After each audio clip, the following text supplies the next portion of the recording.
Okay, so this is just a really quick video to kind of demystify introduction and conclusion paragraphs, because I think especially conclusions, a lot of students tell me they have a really hard time knowing what to do for a conclusion.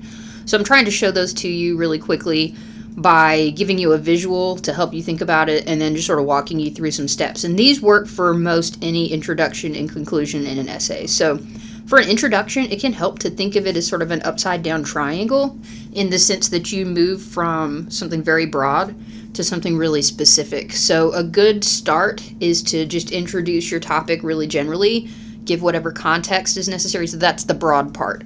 So if you were writing about different types of horror movies, if that was the topic you picked for essay 1, you would give a little bit of context. You know, there's a lot of different kinds of horror movies, and sometimes people just lump all of these together and act like they're all the same thing, but they're really not.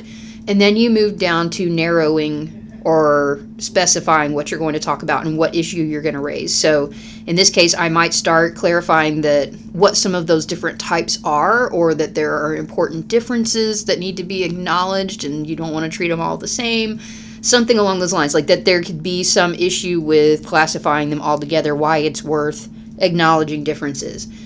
And then I move to my thesis, or if a thesis isn't appropriate, just like a clear statement of my purpose. I want to clarify in this case that my purpose is to identify the main categories of horror movies, which might be slasher and zombie and survival horror and all of those kinds of things. Like I might clarify that my purpose is to divide them into subtypes.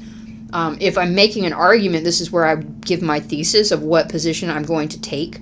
If instead of classifying different kinds of horror movies, if I was trying to make my argument that this is the best horror movie of all time, or the most important one, or whatever, that would be a thesis statement. But the idea is that I'm starting really broad, giving general information about this topic, narrowing it down to what the issues are, and then clarifying, here's what I specifically am going to talk about or argue in this paper.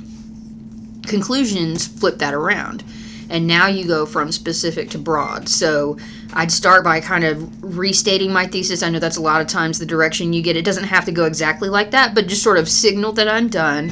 Because of all of these reasons, this is why I'm right. You can review what some of those main reasons are, what some of those main supporting points were. If it's a really long paper, you would probably just hit some high points. If it's a short paper, you can just list back out what were your main ideas, what was each paragraph about. This is the part that I think can help you come up with what to talk about in a conclusion. If conclusions stress you out, what I suggest doing is having this discussion about, so what? Why was this worth talking about? So spend a sentence or two explaining, what are some reasons that this was worth discussing? Why does it matter to talk about this, to have these categories, or to make this argument that this is the greatest movie ever?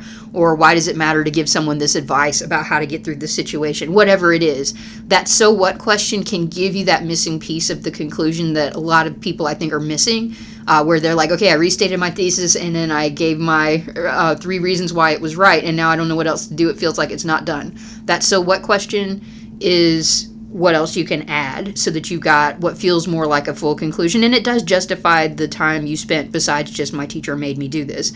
What else could someone take away from this that might be worthwhile? So that can walk you through what the conclusion is, and I hope that idea of the triangle, first going from broad to specific and then the conclusion going from specific to broad, might help you think big picture wise what these kinds of paragraphs are about.